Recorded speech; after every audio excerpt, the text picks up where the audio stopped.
The blinding sun beat down on Willow Harrington's weathered face as she stood on the dusty porch of the general store in Fairplay, Colorado.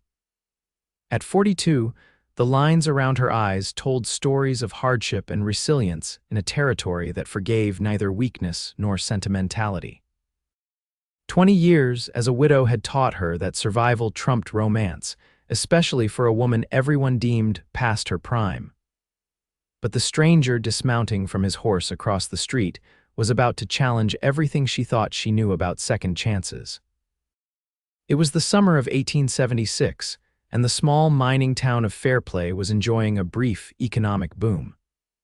The discovery of gold in South Park had brought prospectors, gamblers, and drifters of all kinds to the high mountain valley. Willow had seen them come and go, building her seamstress business into the most respected in Park County, while raising her daughter alone after losing her husband to pneumonia during a particularly brutal winter in '56.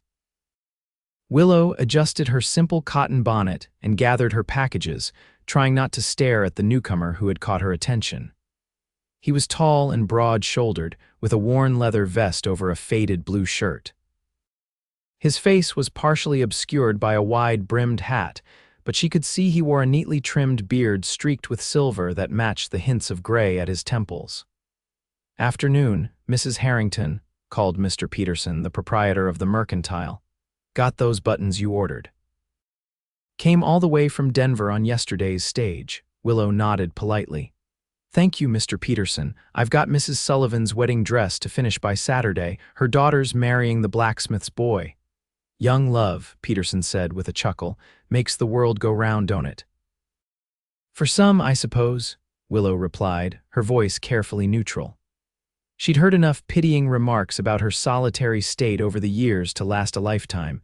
As she stepped down from the boardwalk, her arms full of packages, her foot caught on a loose board. She pitched forward, certain she was about to sprawl ungracefully in the street when strong hands caught her elbows, steadying her. "Careful there, madam," came a deep voice, rich as molasses. Willow looked up into the most remarkable eyes she'd ever seen, one green, one blue set in a sun-bronzed face. The stranger from across the street. "Thank you," she managed, embarrassed by the slight tremor in her voice. "I wasn't watching where I was stepping." "Happens to the best of us," he replied, releasing her arms but making no move to step away. "Xavier Galloway at your service, just rode into town. Willow Harrington," she said, instinctively offering her name before she could think better of it. "Welcome to Fairplay, Mr. Galloway." "Xavier, please," he said, tipping his hat.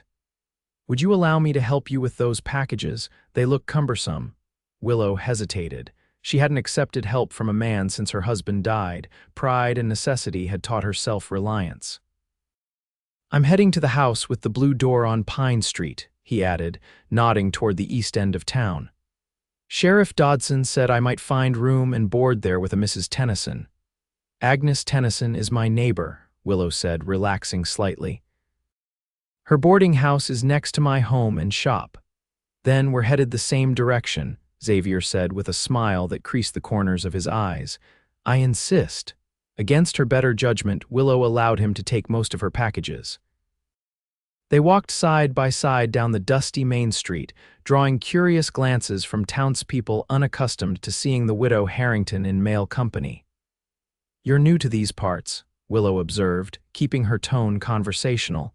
"New to Fairplay, yes." "Not to Colorado territory," Xavier replied. "Spent the last few years running cattle near Pueblo, but decided it was time for a change."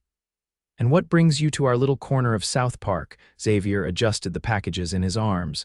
"Looking to invest in a business, maybe settle down." "I hear Fairplay's got potential beyond the mines." Willow couldn't help but laugh, a sound she realized was rusty from disuse. "That's what they've been saying for 20 years, Mr. Galloway. The mines play out, people move on. Those of us who stay make do." "Sometimes making do is underrated," he replied, his mismatched eyes studying her with an intensity that made her uncomfortable. "And sometimes a place just needs the right moment to thrive." They reached the neat row of houses on Pine Street. Willow's combined home and dressmaking shop stood apart with its carefully tended flower boxes and freshly painted shutters. Next door, Agnes Tennyson's larger boarding house displayed a discreet sign advertising rooms for rent. "This is me," Willow said, stopping at her gate. Xavier nodded. "A lovely home. You've made something special here, Mrs. Harrington." "Just practicality," she demurred, taking back her packages.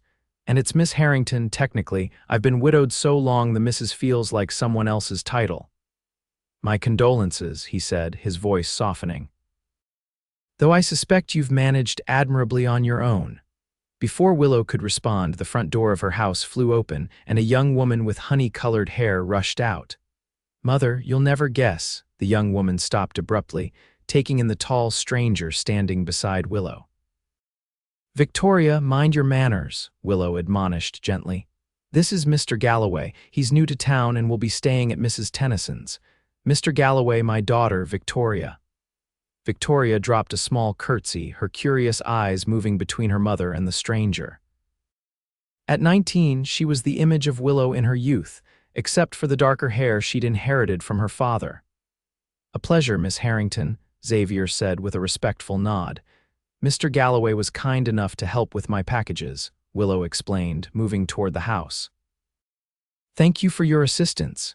Xavier tipped his hat again. "My pleasure, Miss Harrington. Perhaps I'll see you around town." Willow gave a noncommittal nod and followed her daughter inside, aware of his gaze on her back until she closed the door. "Mother, who was that?" Victoria demanded the moment they were alone. "He's so handsome." "Hush, Victoria," Willow said, setting her packages on the table in the small sitting room that doubled as a reception area for her clients. "He's just a newcomer to town, nothing to get excited about." "He couldn't take his eyes off you," Victoria persisted, a hopeful note in her voice that made Willow uncomfortable. "Don't be ridiculous, he was being polite." Willow busied herself unwrapping the buttons and spools of thread she'd purchased. "Now, what had you so excited when I arrived?" Victoria brightened. "Oh, Mrs. Sullivan sent word that her sister is arriving from Denver next week and needs a new dress for the wedding. She's requested our services specifically." Willow nodded, grateful for the change of subject. "That's good news. We'll need to prepare some sketches for her to choose from." As they discussed designs and fabrics, Willow tried to push thoughts of Xavier Galloway from her mind. But something about those unusual eyes and that quiet confidence lingered, like the faint scent of sage after a summer rain. Over the next week, Willow found herself crossing paths with Xavier Galloway with surprising frequency for such a small town. He seemed to materialize whenever she ventured out at the Mercantile outside the post office, walking along the creek that ran behind their homes. Each time he tipped his hat and greeted her with warm respect, never pushing for conversation but clearly welcoming it when she offered. She learned he was 46, 4 years her senior. He'd fought for the Union in the war, ran cattle for a time, and had done well enough with various business ventures to have a comfortable nest egg. He'd never married, a fact that prompted raised eyebrows from the town gossips who couldn't fathom why a man of means would remain a bachelor so long. "He's looking at property near the livery," Agnes Tennyson informed Willow over tea one afternoon. The older woman had been Willow's neighbor and friend since she'd first arrived in Fairplay as a young bride. "Says he wants to open a freight business. Claims the railroad coming to Denver means opportunity for someone willing to haul goods the rest of the way to the mountain towns." "That's a difficult business," Willow remarked, keeping her tone neutral. "The winters here are brutal on man and beast alike." "He seems to have thought it through," Agnes replied, studying Willow over her teacup. "He's been asking about you, you know." Willow nearly choked on her tea. "What? Why would he do that?" "Perhaps because you're an attractive widow who's caught his eye," Agnes suggested, her eyes twinkling. "You can't tell me you haven't noticed his interest." "Don't be absurd," Willow set down her cup with a sharp clink. "I'm far too old for such nonsense, and I have Victoria to think about." "Victoria is 19 and likely to marry within a year or two if young Timothy Cooper has anything to say about it," Agnes pointed out. "And 42 is hardly decrepit, Willow. Many women find love later in life." "I've had my love," Willow said firmly. Thomas was everything to me. I don't need another husband to complicate my life, Agnes sighed.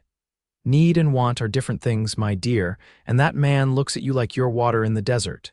Willow changed the subject, but Agnes's words stayed with her that evening as she worked late on Mrs. Sullivan's sister's dress. A knock at the door startled her.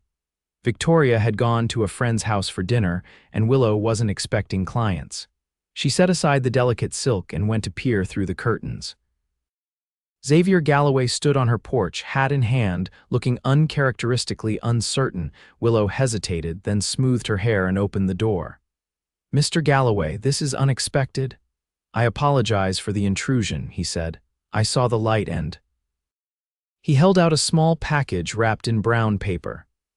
"I was in Denver yesterday and found something I thought you might appreciate." Willow took the package with surprise. "You went to Denver and back in a day, left before dawn, returned after dark," he confirmed. "Testing the route for my freight business." Curious despite herself, Willow unwrapped the package. Inside was a small wooden box containing exquisite pearl buttons and several spools of silk thread in colors she'd never seen in Mr. Peterson's mercantile. "These are beautiful," she breathed, touching the threads gently, "but I can't accept such a gift." "It's not charity, Miss Harrington," Xavier said quickly. "Consider it a business investment. Agnes tells me you're the finest seamstress between Denver and Salt Lake City. I thought perhaps these materials might allow you to offer something unique to your clients." Willow looked up at him, trying to read his intentions. His expression was open, honest, with none of the calculated charm she'd observed in men hoping to court widows of means. "That's very thoughtful," she said finally. "Thank you." A smile broke across his face, transforming his rugged features. "You're welcome. I noticed how carefully you selected your supplies at Peterson's. A craftsman appreciates quality tools." The comment struck Willow. Few men had ever acknowledged her work as true craftsmanship rather than women's work. "Would you care for some coffee?" she heard herself asking, surprising them both. "It's still hot." "I'd be honored," Xavier replied, removing his hat as he stepped inside. Willow led him to the small kitchen at the back of the house, uncomfortably aware of how intimate it felt to have a man in her home after dark. She busied herself pouring coffee into her second-best cups. "Your home is lovely," Xavier commented, taking the seat she offered at the kitchen table. "Reminds me of my mother's house in Missouri, always warm and welcoming." "You're from Missouri originally?" Willow asked, sitting across from him. "Born and raised near Independence," he confirmed. "Left home at 16 to make my fortune, found adventure instead for the most part." His mismatched eyes crinkled with humor. "Though I can't complain about where life has taken me." "And now you're in Fairplay," Willow observed. "Now I'm in Fairplay," he agreed, his gaze steady on hers, finding it more welcoming by the day. Willow felt a flush rising to her cheeks and quickly turned the conversation to his business plans. Xavier spoke enthusiastically about the freight company he envisioned, connecting the railroad in Denver to the mountain towns where goods were scarce and expensive. "The mountains make for hard travel, but that's why it's profitable," he explained.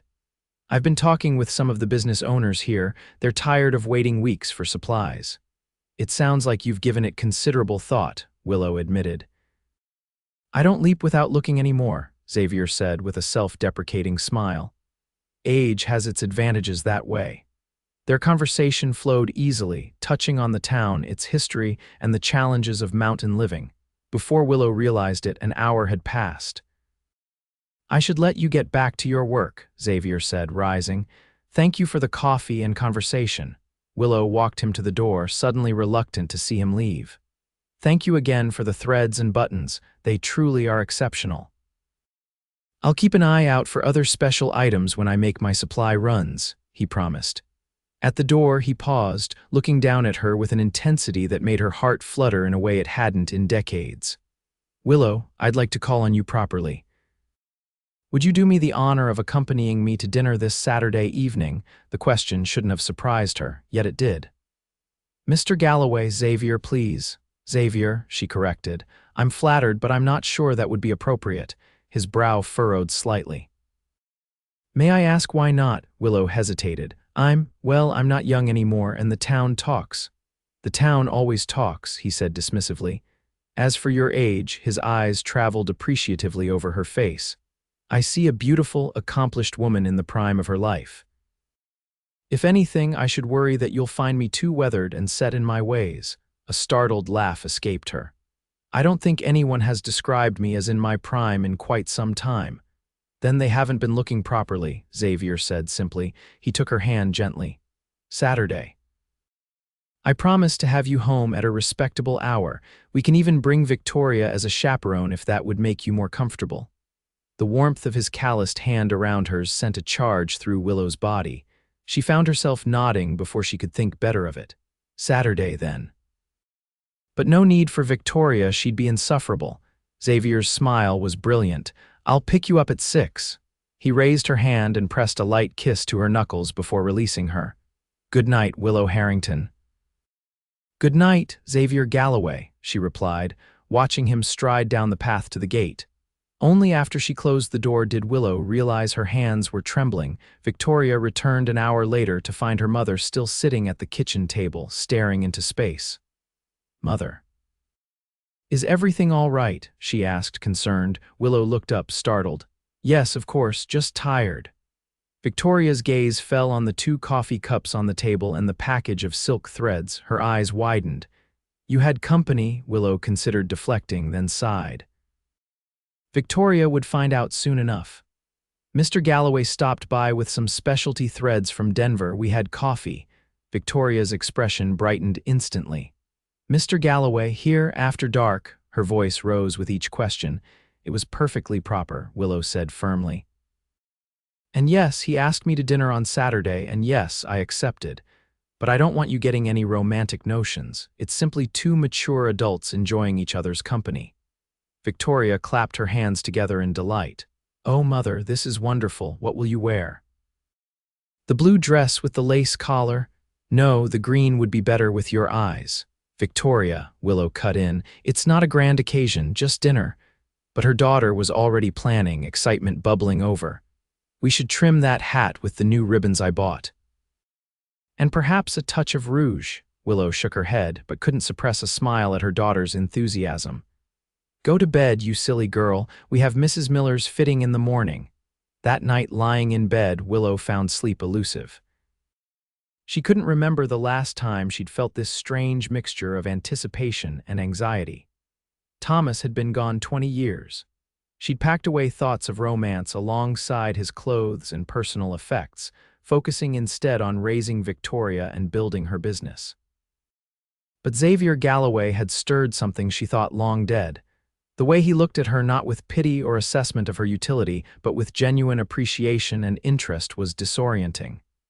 You're acting like a schoolgirl, she chided herself in the darkness. He's being kind, perhaps lonely. Don't read more into it. Yet she couldn't help the small flutter of hope that took root in her chest.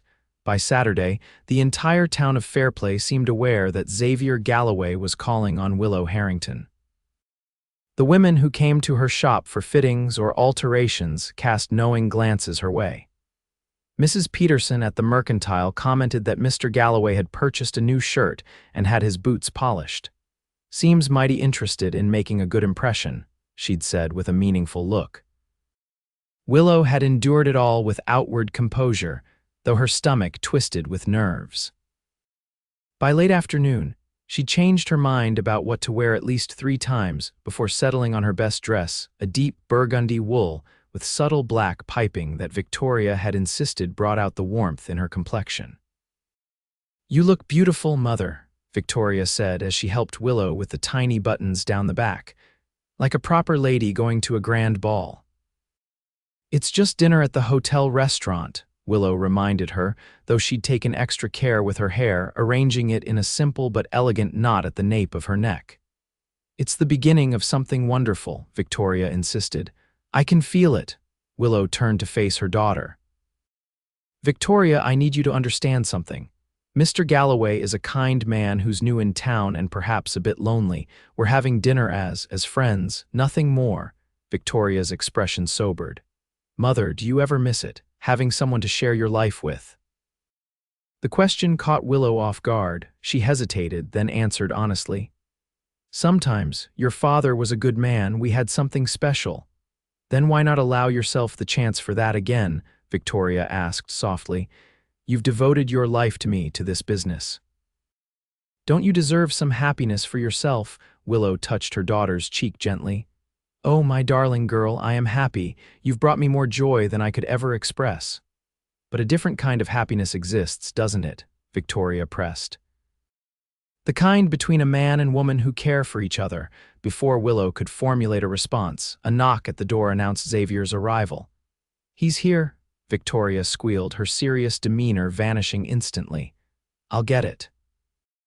Victoria, please don't. But her daughter had already rushed to answer the door. Willow took a deep breath, checked her appearance one last time in the small mirror, and went to greet her dinner companion. Xavier stood in the entryway, hat in hand, wearing a crisp white shirt under a finely tailored black vest and matching jacket. His hair was neatly combed, his beard freshly trimmed. He looked, Willow thought with a catch in her breath, quite magnificent. His eyes widened appreciatively as she approached. Miss Harrington, you are a vision, he said, his voice low and sincere. Thank you, Mr. Galloway. You look quite handsome yourself, she replied, pleased that her voice remained steady despite the fluttering in her chest. Victoria beamed at them both. Don't you make a striking pair, the whole town will be talking. Victoria, Willow admonished gently. It's all right, Xavier said with a chuckle. I suspect the town's been talking since I arrived. He offered his arm to Willow. Shall we? I've reserved a table at the Grand Hotel. The Grand Hotel was Fairplay's finest establishment, catering primarily to wealthy investors visiting the mines. Its restaurant was considered the best dining in Park County, though Willow had eaten there only a handful of times over the years, usually when celebrating a special occasion with Victoria. We won't be too late, Xavier assured Victoria as they prepared to leave. I'll have your mother home at a respectable hour. Oh, don't worry about me, Victoria replied with a mischievous smile. Take all the time you need, I have mending to keep me occupied. Willow shot her daughter a warning look, then allowed Xavier to escort her outside where a smart buggy with a glossy bay horse waited. You hired a carriage? Willow asked, surprised. The hotel was only a few blocks away. I thought it more gentlemanly than asking you to walk in your fine dress, Xavier explained, helping her up. And I recently acquired this rig for my business. Consider this its inaugural pleasure ride. The evening air was cool but pleasant as they drove through town, nodding to the curious onlookers who made no effort to hide their interest in this unexpected pairing. Willow felt simultaneously self-conscious and oddly proud to be seen with such a distinguished man. At the hotel, Xavier handed her down from the buggy with careful courtesy, then offered his arm again to escort her inside. The maitre d' greeted them with deference, leading them to a corner table adorned with a small vase of wildflowers and illuminated by the warm glow of oil lamps. I took the liberty of ordering a bottle of wine, Xavier said as they settled into their seats. I hope you don't mind. Not at all, Willow replied, though she rarely indulged. Wine was an expense she'd long ago deemed unnecessary. The waiter appeared with the wine and poured 2 glasses, then presented them with menus featuring delicacies rarely seen in Fairplay's more modest establishments: roast duck, imported oysters, beefsteak with exotic mushrooms. Order whatever you like, Xavier encouraged. I recommend the trout. It's fresh from the streams nearby. Willow chose the trout while Xavier selected the beefsteak. As they waited for their meals, he raised his glass in a toast. To new beginnings, he said, his mismatched eyes holding hers. Willow hesitated, then touched her glass to his. To new beginnings, she echoed, taking a small sip of the rich burgundy. Their conversation flowed more easily than Willow had anticipated.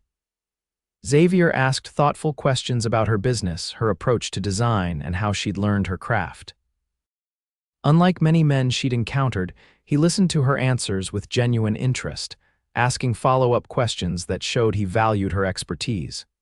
In turn, Willow found herself curious about his varied experiences.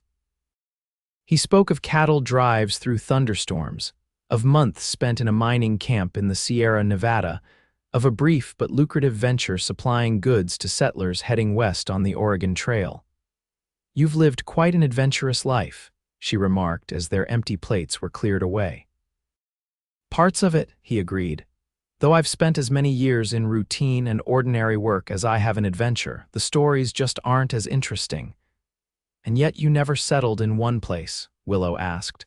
"Never married?" Xavier's expression grew contemplative. "I came close once in my 20s.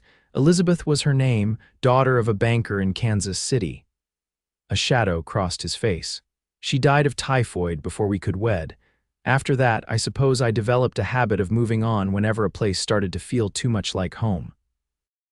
"I'm sorry," Willow said softly. "That must have been difficult." He nodded.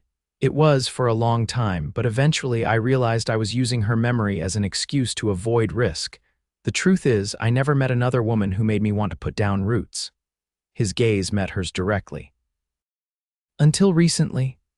Willow felt heat rise to her cheeks and looked down at her wine glass. "Xavier, I should be honest with you. I'm flattered by your attention, but I'm not sure what you're hoping for. I'm a widow of 20 years with a grown daughter. My life is established here." "I know exactly who you are, Willow," he replied. "That's precisely why I'm interested. You've built something meaningful here through hard work and determination. You've raised a wonderful daughter on your own. You're respected and admired." He leaned forward slightly. "And yes, you're also a beautiful woman who catches my eye whenever she walks down the street." "I'm 42, she said bluntly. "Hardly young and beautiful." Xavier's brow furrowed. "Who told you that beauty expires with youth? Because they were sorely mistaken." He reached across the table to take her hand. "The lines around your eyes tell me you've known joy and sorrow. Your hands show me you're skilled and hardworking. The way you carry yourself speaks of dignity and self-respect. These things are infinitely more attractive to me than the untested prettiness of youth." His words struck something deep within Willow, a chord that had gone unplayed for so long she'd forgotten its sound. She found herself unable to look away from his earnest gaze. "You barely know me," she said finally. "I know enough to want to know more," he replied simply. "That's all I'm asking, for the chance to know you better. No expectations, no demands." Willow took a deep breath. "People will talk, they already are." Xavier smiled. "Let them. I've never much cared for other people's opinions of my personal affairs." "It's different for a woman," Willow pointed out, "especially in a small town." "Then give them something proper to talk about," he suggested. "Allow me to court you openly, respectfully. We're neither of us green youths sneaking around corners." The word court hung in the air between them. Willow hadn't been courted since she was 18 years old, a lifetime ago. The very notion seemed absurd, yet the warm pressure of Xavier's hand on hers felt anything but ridiculous. "I don't know what to say," she admitted. "Say you'll consider it," Xavier replied. "Say you'll allow me to call on you again. Perhaps a picnic by the creek next Sunday after church." Willow found herself nodding before she had fully thought it through. "All right, a picnic would be nice." Xavier's smile was radiant. "Excellent. I'll provide the food if you'll bring your company." The rest of the evening passed in a pleasant haze. They shared dessert, a rich apple tart with cinnamon, and Xavier told her amusing stories about his early days as a cattle drover, making her laugh more than she had in years. When they finally left the restaurant, Willow was surprised to find that nearly 3 hours had passed. The drive back to her home was quiet but comfortable, the night sky ablaze with stars visible only in the clear mountain air. Xavier helped her down from the buggy and walked her to her door, maintaining a respectful distance that somehow made Willow acutely aware of his physical presence. "Thank you for a lovely evening," she said as they reached her porch. "The pleasure was entirely mine," he replied. He took her hand and raised it to his lips, pressing a gentle kiss to her knuckles. "Until Sunday, Willow Harrington." "Good night, Xavier," she replied, her skin tingling where his lips had touched. She watched from the doorway as he drove away, then turned to find Victoria waiting eagerly in the sitting room, pretending to be absorbed in needlework. "Well?" her daughter demanded the moment the door closed. "How was it?" Willow couldn't suppress her smile. It was pleasant, pleasant, Victoria exclaimed, tossing aside her sewing. Mother, you're positively glowing. It must have been more than pleasant. Willow sank into a chair, suddenly aware of how light she felt, as if a weight she'd carried so long she'd forgotten it was there had been lifted from her shoulders. It was wonderful, she admitted softly. He's asked to court me properly. We're going on a picnic on Sunday. Victoria's squeal of delight was so girlish that Willow couldn't help but laugh. Oh, Mother, I knew it.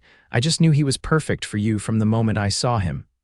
Don't get ahead of yourself, Willow cautioned, though her heart wasn't in the admonishment. We're merely getting to know one another better. But as she prepared for bed that night, Willow caught herself humming a tune she hadn't sung in decades, a love song Thomas had once played for her on his fiddle during their courtship. The realization startled her, but not unpleasantly. Perhaps, she thought as she drifted toward sleep, it wasn't too late after all. The next day was Sunday, and Willow was uncomfortably aware of the attention she and Victoria received as they took their usual pew at Fairplay's small church. Whispers followed them, some curious, some disapproving. During the sermon, she felt Mrs. Abernethy, a widow 5 years her junior who had remarried within a year of her husband's, passing staring holes into the back of her head. After the service, as the congregation gathered outside to socialize, Mrs. Sullivan approached with a tight smile. Willow, dear, I heard you dined with the newcomer last night at the Grand. How adventurous of you.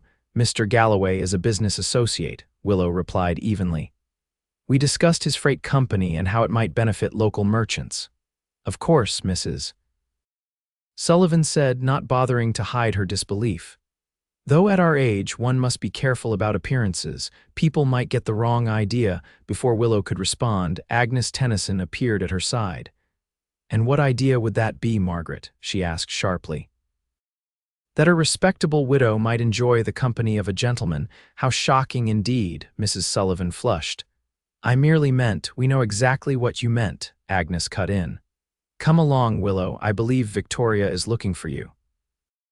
As Agnes led her away, Willow whispered, Thank you for that. Nonsense, Agnes replied.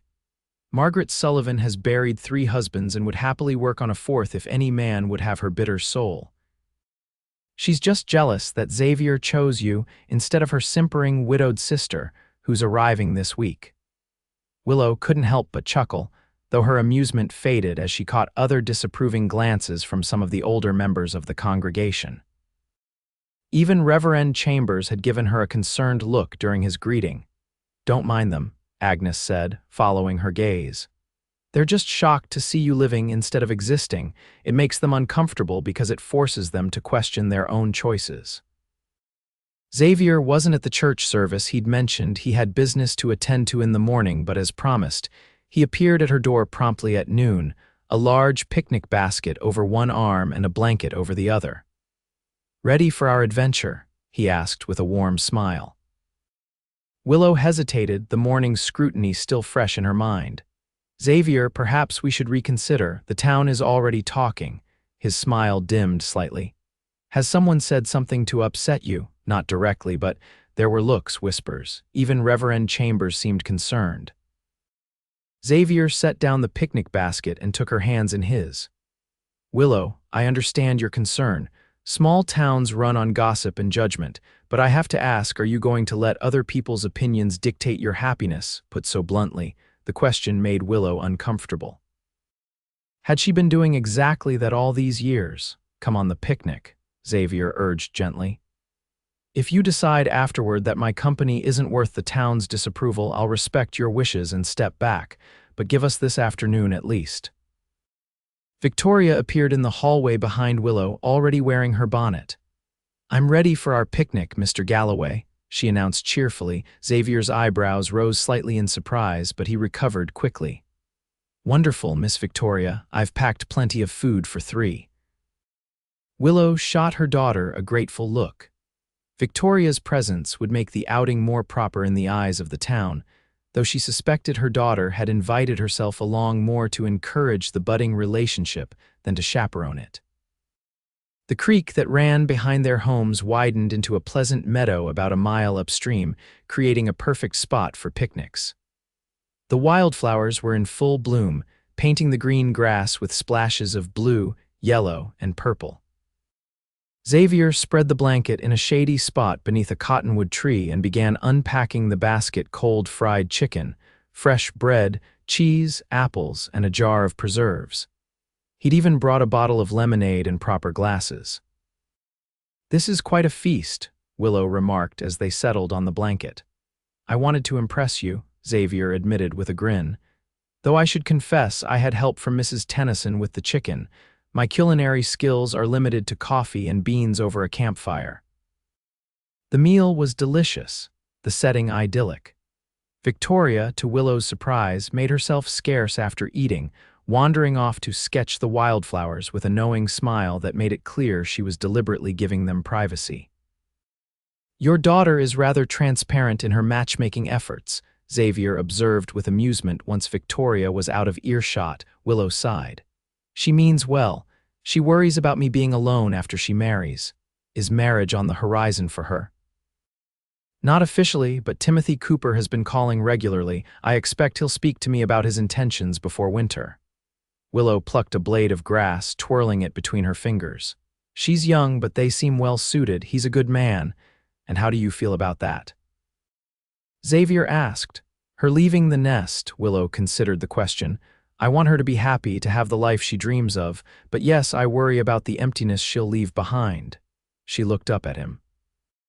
"I've defined myself as Victoria's mother for so long, I'm not sure who I'll be when that's no longer my primary role." "You'll be Willow Harrington," Xavier said simply. "Extraordinary seamstress, respected businesswoman, woman of intelligence and character." His eyes held hers. "A woman any man would be proud to stand beside." The directness of his gaze made Willow's heart beat faster. "You have quite a way with words, Mr. Galloway." "Only when I mean them," he replied. He reached out slowly, giving her time to pull away, and brushed a strand of hair that had escaped her bonnet back from her face. "You're beautiful when you blush, Willow." The touch of his fingertips against her temple sent a shiver through her body. For a moment, she thought he might lean in to kiss her, and was startled to realize she wanted him to. Instead, he respectfully withdrew his hand and began telling her about the property he'd purchased near the livery, a sturdy building with room for offices, storage, and living quarters above. "The previous owner used it as a warehouse, but it's sound and with some work it will serve my purposes well," he explained. "I've hired men to begin renovations tomorrow. I hope to be operational within a month." "That's ambitious," Willow remarked. "I like to move decisively once I've made up my mind," Xavier replied, his meaning clearly extending beyond business matters. They talked until the afternoon shadows lengthened, discovering shared interests in literature and music. Xavier had been educated in his youth before setting out on his own, and Willow found his knowledge of the wider world fascinating. He, in turn, seemed genuinely impressed by her self-taught skills and business acumen. By the time Victoria wandered back, sketchbook in hand, Willow felt as if she'd known Xavier for years rather than weeks. The walk home was pleasant, with Victoria chattering about the flowers she'd drawn and Xavier asking thoughtful questions about her artistic aspirations. At Willow's gate, he bid them both a polite goodbye, his eyes lingering on Willow's face. "May I call on you Tuesday evening?" he asked. "I'd like to show you the progress on the building," Willow nodded. "I'd like that." After he'd gone, Victoria turned to her with bright eyes. "Oh, Mother, he's absolutely smitten with you, and you like him too, don't try to deny it." "He's a good man," Willow conceded as they went inside. "But Victoria, you must understand this may come to nothing. We're at very different stages of our lives." "He's just establishing his business here while I'm settled." Victoria rolled her eyes. "You're making excuses because you're afraid." "I am not afraid," Willow protested. "I'm being practical." "When was the last time you did something impractical just because it made you happy?" Victoria challenged. When Willow didn't immediately answer, she pressed. "That's what I thought. Maybe it's time you did, Mother. Maybe it's time you allowed yourself to feel something other than responsibility." Willow had no response to that because she suspected her daughter was right. Over the next few weeks, Xavier became a regular visitor at the Harrington home. He escorted Willow to church on Sundays, joined them for dinner at least twice a week, and frequently brought small gifts, a book of poetry he thought she'd enjoy, fresh flowers from the meadow, more specialty threads and notions for her sewing. The town's initial shock gradually gave way to acceptance, though not without continued commentary. Some, like Agnes, were supportive, others maintained a disapproving distance. Mrs. Sullivan pointedly mentioned that her widowed sister had received several callers since her arrival, all appropriate gentlemen of mature years. Willow found, to her surprise, that she cared less and less what others thought. Xavier's company brought her joy she hadn't experienced in decades. He made her laugh, challenged her mind, and treated her with a respect that acknowledged both her independence and her femininity. His freight business was coming together rapidly. The building renovations were complete, and he'd acquired 3 sturdy wagons and teams of horses. His first official run to Denver was scheduled for the following week, and he'd already secured contracts with most of Fairplay's merchants. On a warm evening in early August, about 6 weeks after their first dinner together, Xavier invited Willow to see the completed offices of Galloway Freight and Shipping. Victoria, who had become increasingly scarce during Xavier's visits, claimed a prior engagement with friends. The building had been transformed from a dusty warehouse to an efficient business operation. The ground floor contained a reception area, Xavier's office, and a large storage space for goods. A separate stable housed the horses and wagons. "It's impressive," Willow said as Xavier showed her around. "You've accomplished so much in such a short time." "I had good motivation to get established quickly," he replied, his eyes warm on her face. He led her upstairs to the living quarters. He'd created a spacious apartment with large windows overlooking the mountains. The furnishings were simple but good quality, with a few unexpected touches. Bookshelves filled with volumes of history and literature, a comfortable reading chair beside the fireplace, colorful rugs that softened the wooden floors. "It's lovely," Willow said, running her hand along a well-crafted dining table, though rather large for one person. "I was hoping it might not always be just for one," Xavier said quietly. Willow looked up to find him watching her intently. Her heart began to pound. "Willow," he began, crossing to stand before her. "These past weeks have been the happiest I can remember. I wake each morning eager to see you, to hear your thoughts, to simply be in your presence." "Xavier," she started, but he gently placed a finger against her lips. "Please let me finish. I know this may seem sudden to others, but at our age, I think we recognize what matters more quickly than we did in youth." He took her hands in his. "I love you, Willow Harrington. I love your strength, your grace, your kindness. I love the way you furrow your brow when you're concentrating on a difficult stitch, and the sound of your laugh when you're truly amused. I love your devotion to Victoria and your passion for your craft." Tears welled in Willow's eyes. She hadn't expected this, hadn't allowed herself to imagine he felt as deeply as she did. "I had planned to wait longer before speaking," Xavier continued, "but life has taught me not to waste precious time. I'm not asking for an answer tonight, but I want you to know my intentions." He squeezed her hands gently. "When you're ready, if you're ready, I want to make a life with you, as partners, as equals, as husband and wife." Willow felt dizzy with emotion. "Xavier, I don't know what to say." "You don't need to say anything yet," he assured her. "Just know that I'm in no hurry. I understand you have Victoria to consider, your business, your home.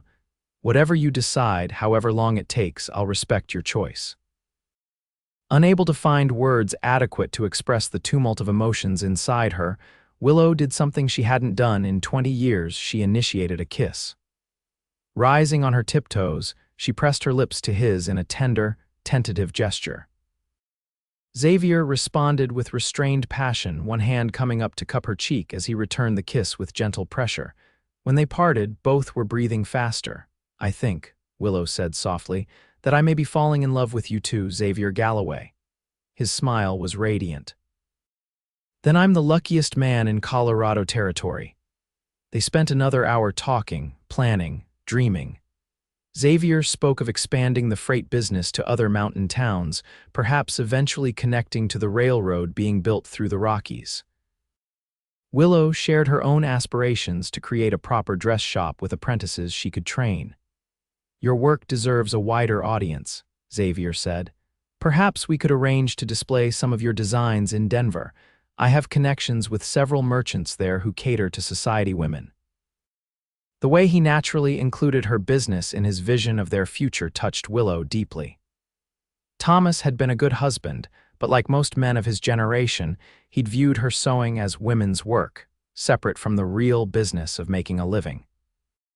When Xavier finally walked her home through the summer twilight, his arm around her waist and her head occasionally resting against his shoulder, Willow felt a contentment she'd long ago stopped hoping to experience again. Victoria was waiting up, pretending to read but clearly bursting with curiosity. "How was the tour?" she asked innocently. Willow exchanged a look with Xavier, who nodded encouragingly. "It was lovely," she said, "and Xavier has asked me to consider marriage." Victoria's squeal of delight startled them both. She jumped up and embraced first her mother, then a somewhat startled Xavier. "I knew it. Oh, this is wonderful. When will the wedding be? Where will you live? Have you told Agnes yet? She'll be thrilled." "Slow down," Willow laughed, feeling lighter than she had in years. "I haven't given Xavier my answer yet. We're taking our time." Victoria's face fell slightly.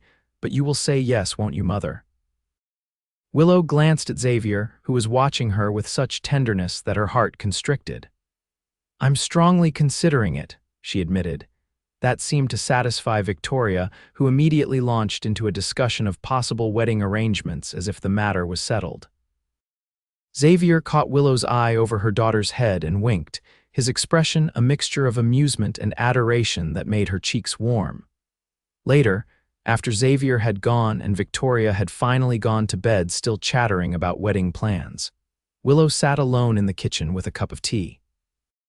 The events of the evening felt dreamlike. Xavier's declaration of love, his proposal, her own surprising acknowledgement of her feelings. A part of her still couldn't believe that this was happening, that a man like Xavier Galloway wanted her not despite her age and circumstances, but because of the person those years had shaped her into. It defied everything she'd been told, explicitly and implicitly, about a woman's value and her prospects after youth had faded. Yet the warmth of his kiss still lingered on her lips, and the memory of his words resonated in her heart. "We're just getting started," he'd said when she'd mentioned concerns about their ages. Not ending, not settling, but beginning something new and full of possibility. The thought was both terrifying and exhilarating. The following days brought a flurry of activity and gossip. News of Xavier's proposal spread through Fairplay with the speed only a small town can achieve. Reactions were mixed: genuine congratulations from friends like Agnes, barely concealed disapproval from others, and undisguised shock from many who had assumed Willow's romantic life was permanently concluded. Mrs. Sullivan made a point of stopping by the shop to express her concerns about such a hasty attachment. "Men like Mr. Galloway often move on when the novelty wears off," she said with feigned concern. "Especially with women of a certain age. I'd hate to see you hurt, dear." "Thank you for your concern, Margaret," Willow replied evenly, "but I'm quite capable of making my own decisions about my heart." Even Reverend Chambers requested a private word after Sunday service, gently suggesting that perhaps she and Xavier should take more time to be certain before making such a significant commitment. Xavier weathered the town's reaction with good humor and steadfast devotion. He made his first freight run to Denver as scheduled, returning in record time with supplies for the local businesses and another small gift for Willow, a silver thimble engraved with her initials. "To replace the brass one you've worn smooth," he explained as he presented it to her. His business quickly proved its value to the town. Goods that had previously taken weeks to arrive now came regularly and at better prices than before. Even those who disapproved of his personal relationship with Willow had to acknowledge the benefit of his enterprise to Fairplay.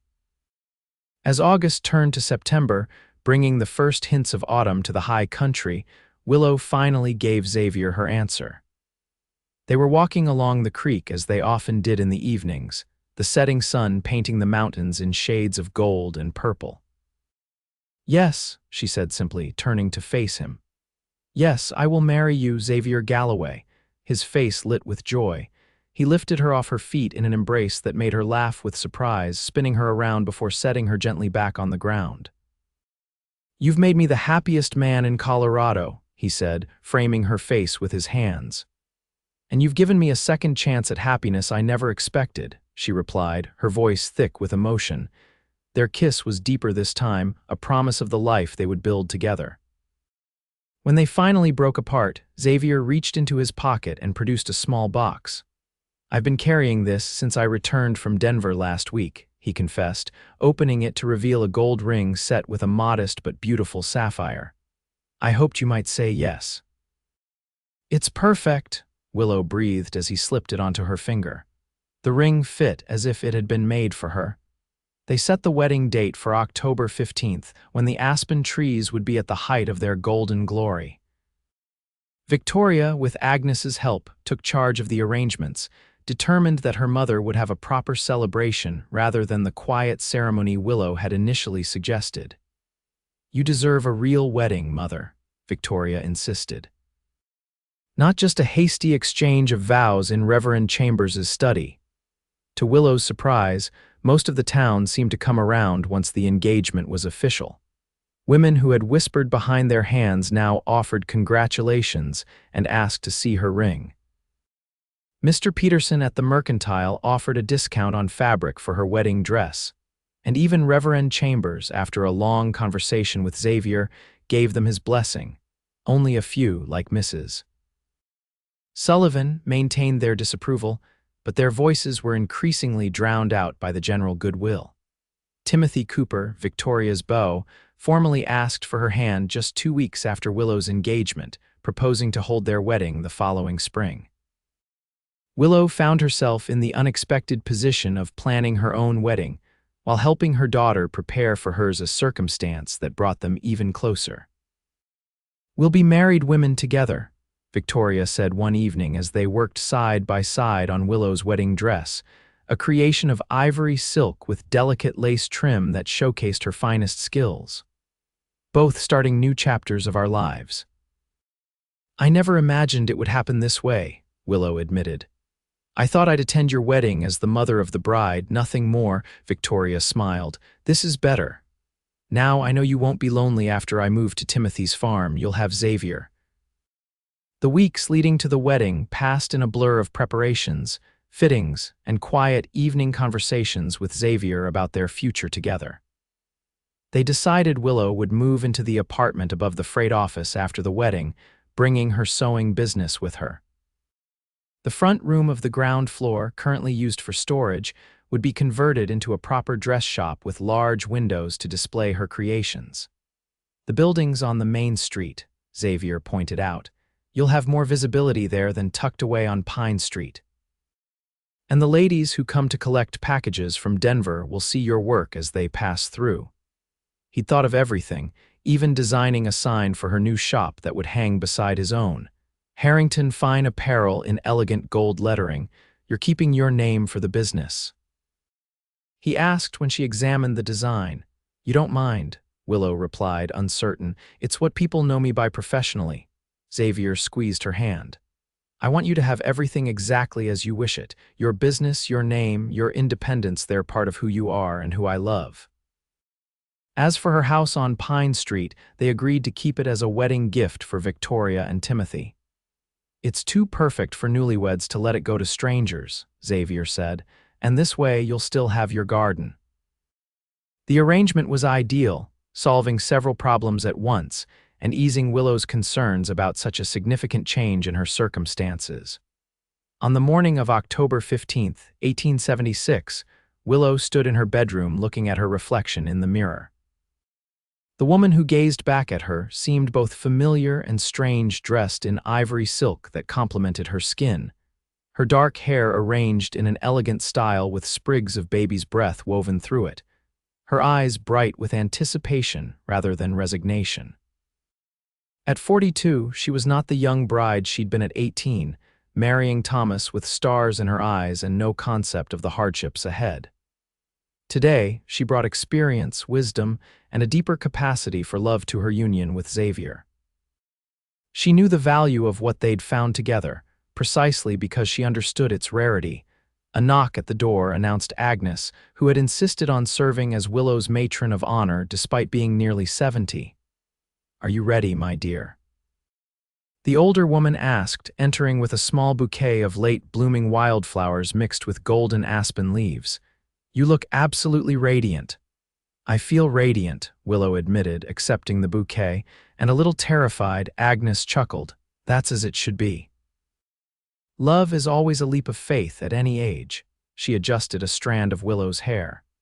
"But that man downstairs looks at you like you hung the moon and stars. I'd say your landing is secure." Victoria appeared in the doorway, resplendent in a gown of deep blue that highlighted her youthful beauty. "The guests are all seated, Mother. It's time." They had chosen to hold the ceremony in the town's small church, followed by a reception at the Grand Hotel. To Willow's surprise and Xavier's quiet pride, nearly the entire town had accepted their invitations. Even Mrs.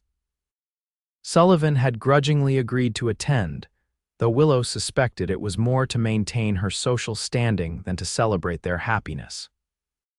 The church was decorated with autumn flowers and golden aspen boughs, the afternoon sun streaming through the windows to cast a warm glow over the assembled guests. As the small organ began to play, Willow took a deep breath and stepped into the aisle on Timothy Cooper's arm. With no father or brother to give her away, she had asked Victoria's future husband to do the honor, a choice that had visibly moved the young man. Xavier waited at the altar, his expression transforming from nervous anticipation to awe as he saw her. He stood tall and handsome in a new black suit, his silver-streaked hair and beard neatly trimmed, his mismatched eyes never leaving hers as she walked toward him. In that moment, the whispers and judgments of the past weeks fell away. Willow saw only Xavier, and the future they would build together, a future neither of them had expected but both now embraced with open hearts. Reverend Chambers smiled warmly as she reached the altar, beginning the ceremony with words about love's enduring power and its ability to surprise us at any stage of life. As Willow and Xavier exchanged their vows, their voices clear and confident, she felt a sense of rightness that transcended all doubt. "I now pronounce you husband and wife," Reverend Chambers declared. "You may kiss your bride." Xavier's kiss was tender yet passionate, a perfect balance that spoke of his respect for the occasion and his desire for the woman who was now his wife. The church erupted in applause, led by a teary-eyed Victoria and a beaming Agnes.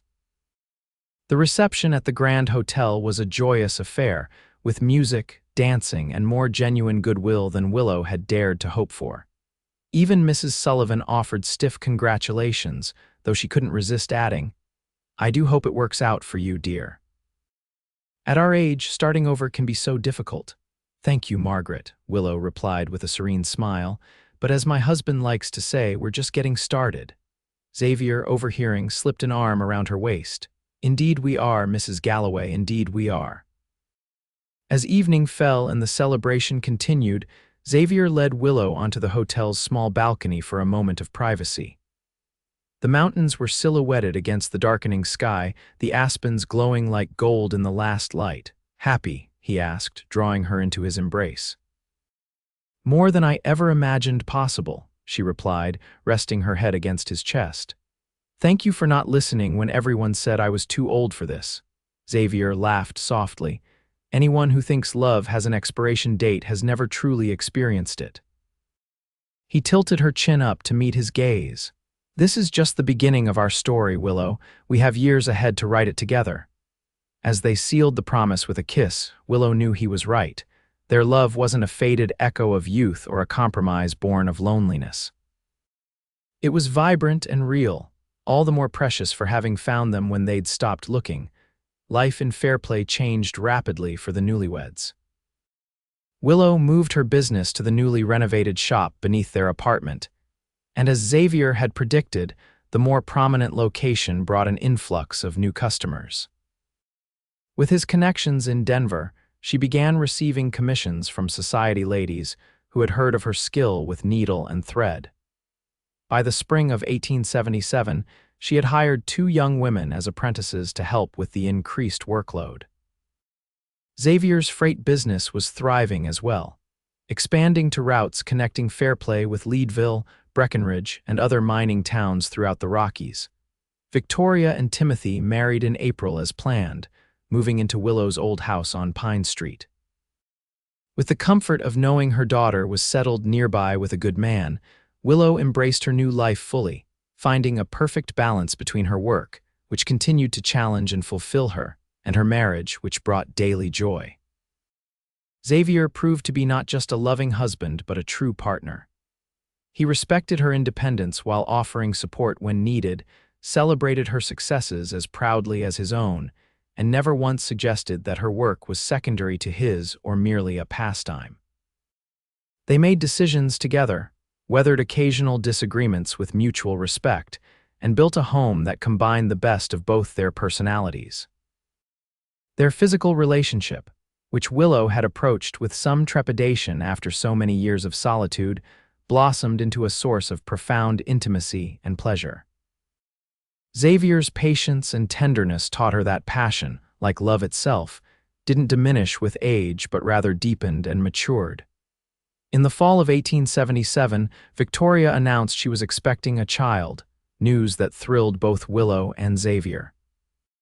The prospect of becoming a grandmother seemed both strange and wonderful to Willow, who sometimes still felt barely prepared for her role as a mother. "You'll be magnificent," Xavier assured her when she expressed this concern, "just as you are at everything else." His faith in her never wavered, even when she doubted herself. It was a gift Willow treasured above all others. When Victoria's son was born in May of 1878, a healthy boy named Thomas, after his grandfather, Willow experienced a joy that rivaled anything she'd known before. Holding her grandson with Xavier's arm around her shoulders, she felt the circle of her life completing in unexpected ways. "He has your eyes," Xavier observed as the infant blinked up at them. "Those beautiful dark eyes that see right through a person." Willow leaned into her husband's embrace. "I never thought I'd have this, a daughter happily married, a grandchild, a husband who loves me." "And who will love you until his last breath," Xavier added, pressing a kiss to her temple. As the years passed, their life together settled into a rhythm of work and companionship that brought contentment to them both. Victoria had 2 more children, a girl in 1880 and another boy in 1882, giving Willow and Xavier a growing family to cherish. The town that had once whispered about their marriage eventually forgot there had ever been anything unusual about it. Willow and Xavier became fixtures in Fairplay, respected business owners, and beloved grandparents whose home was always open to friends and family. On their 5th wedding anniversary in 1881, Xavier surprised Willow with a trip to Denver, where they stayed in the finest hotel and attended the opera experiences Willow had never imagined having in her lifetime. As they dressed for the performance, Xavier presented her with a pearl necklace that complemented the silver threads now prominent in her dark hair. "For the most beautiful woman in Colorado," he said as he fastened it around her neck. Willow turned to face him, smoothing the lapels of his formal jacket. "You're still such a flatterer, Xavier Galloway." "Not flattery when it's the truth," he insisted, capturing her hands and kissing each palm. "You grow more beautiful to me each day."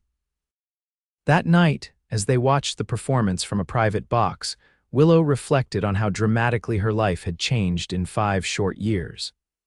From a widow convinced her best days were behind her to a woman flourishing in love and purpose, the transformation seemed almost miraculous. Yet it hadn't been a miracle, but rather the courage to reach for happiness when it appeared, regardless of convention or expectation. Xavier had offered her that chance, but she had been brave enough to take it, defying those who thought her time for love had passed. "What are you thinking about so seriously?" Xavier whispered during an interlude, his thumb caressing the back of her hand. "About how fortunate I am that you rode into Fairplay that day," she replied softly. And how grateful I am that neither of us listened when everyone said I was too old for love. Xavier's smile in the dim light of the opera house was as radiant as it had been the day they met. I told you then, my love, and I'll say it again now we were just getting started. He leaned closer to whisper in her ear, and the best is still to come. As the curtain rose for the final act, Willow nestled her hand in his, secure in the knowledge that he was right. Their story wasn't ending but continuing to unfold, a testament to love's power to bloom at any age, defying expectations and creating joy where none was thought possible. In the years that followed, Fairplay grew and prospered along with the Galloway family. Xavier's freight business expanded to include a stagecoach line connecting the mountain towns to Denver's railroad. Willow's dress shop became known throughout Colorado territory for its exceptional quality, attracting clients from as far away as San Francisco who commissioned her worksite unseen based on her reputation alone. Their home above the businesses became a gathering place for family and friends, filled with books, music, and laughter. On Sunday evenings, they often hosted dinners for Victoria's family, Agnes, and other close friends, creating traditions that bound them together as a community. Time, which Willow had once viewed as an enemy marking her decline, now seemed a friend, bringing new experiences and deeper connections with each passing year.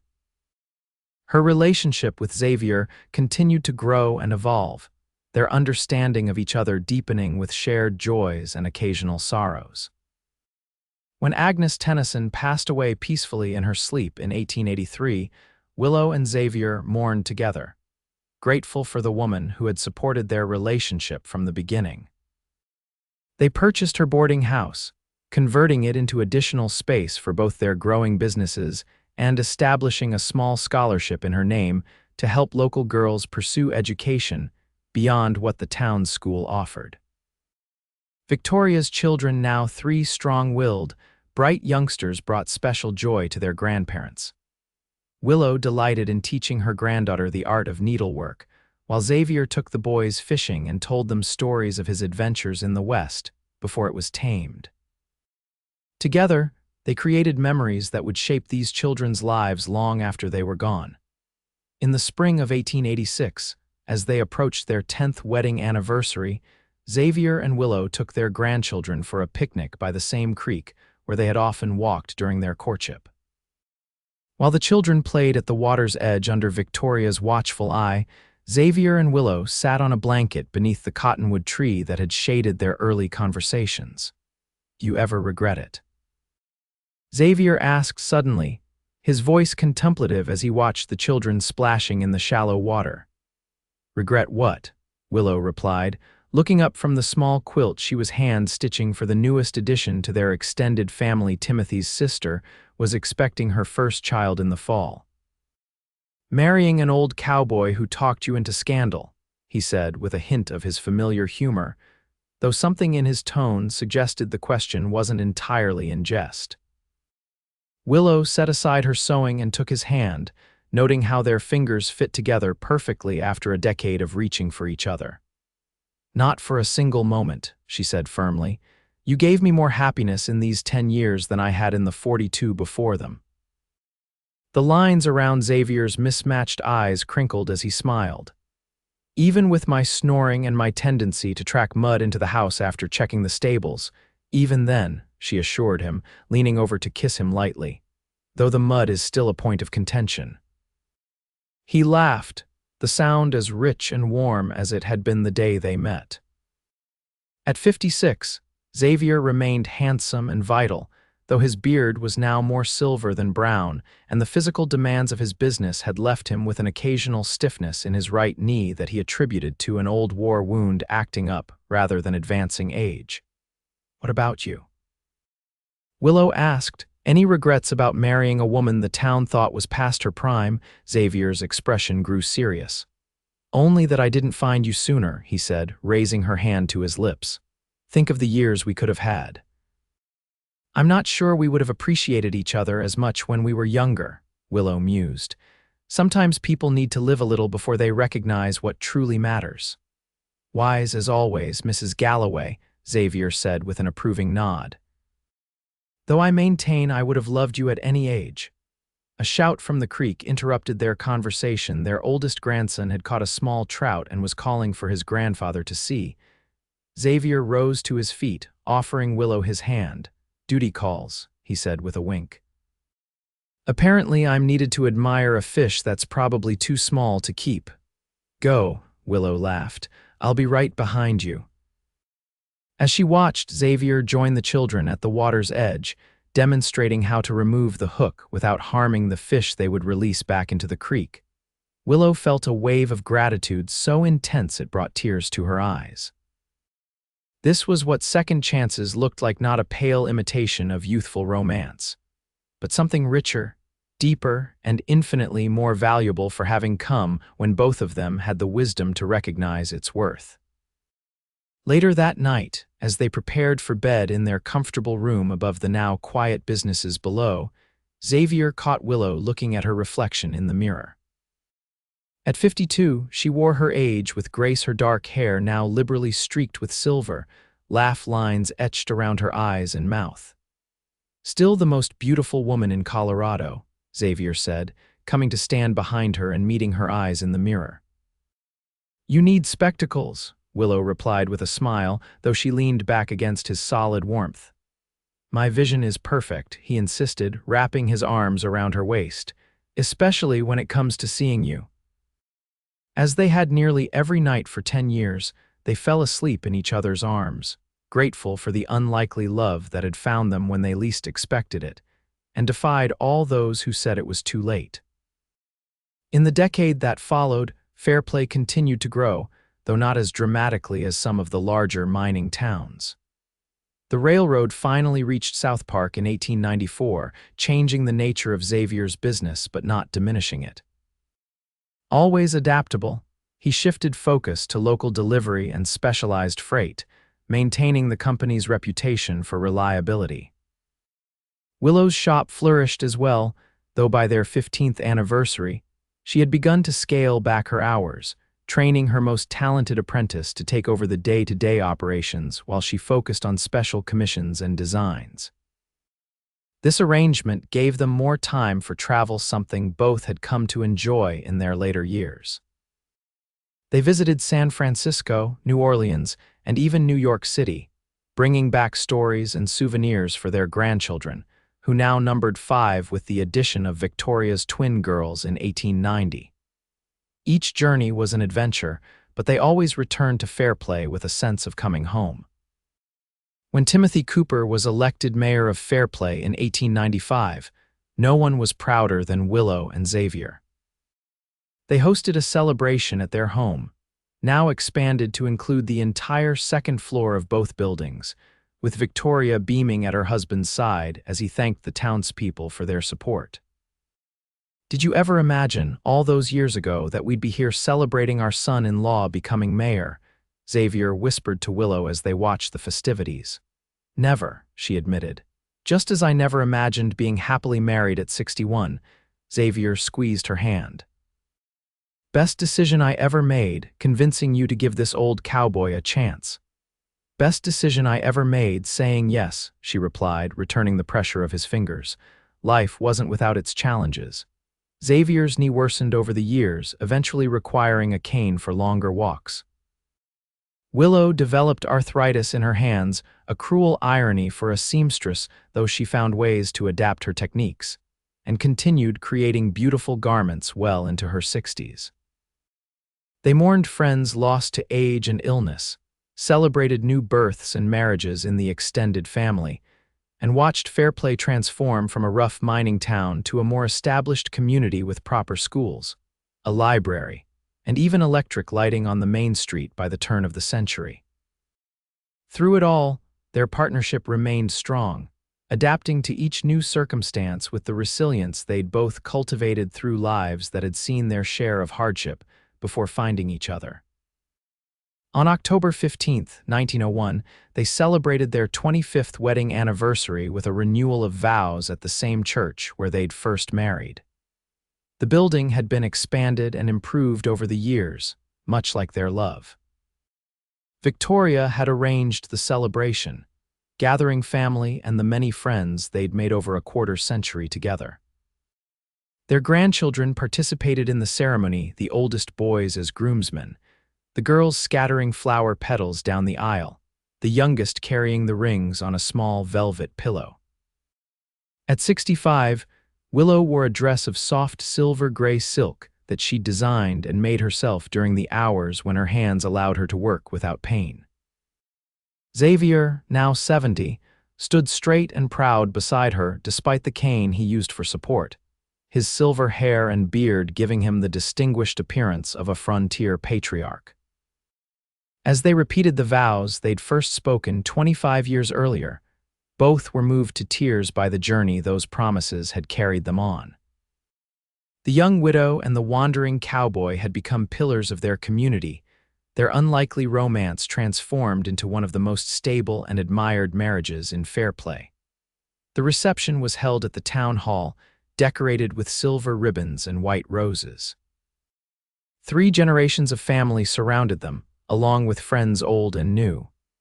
Even Mrs. Sullivan, now in her 80s and mellowed by time, offered sincere congratulations, admitting with a rueful smile that she'd been perhaps a bit hasty in her judgment of their match. As the celebration continued around them, Xavier led Willow to a quiet corner. "I have something for you," he said, reaching into his pocket to produce a small velvet box. Inside was a delicate brooch of silver and sapphires, designed to match the engagement ring he'd given her all those years ago. 25 years of more happiness than any man deserves," he said as he pinned it to her dress with hands that had grown weathered but remained gentle. "Thank you for every one of them. They've been the best years of my life," Willow replied, touching the brooch reverently. "Though I expect the next 25 to be equally wonderful." Xavier laughed, the sound as warming to her heart as it had been the day they met. "Always looking forward, my love. That's one of the countless reasons I adore you." They rejoined the celebration, accepting congratulations and sharing stories of their years together. As evening fell, their oldest grandson, now 23 and recently engaged himself, asked what advice they would give for a successful marriage. Xavier looked at Willow, his mismatched eyes still bright with love and humor. "Never assume it's too late for happiness," he said, "and remember that age is just a number, but love, real love, is timeless." Willow nodded, adding with a smile that reached her eyes and warmed the hearts of all who witnessed it. "And when everyone says you're too old for love, just remember you're really just getting started."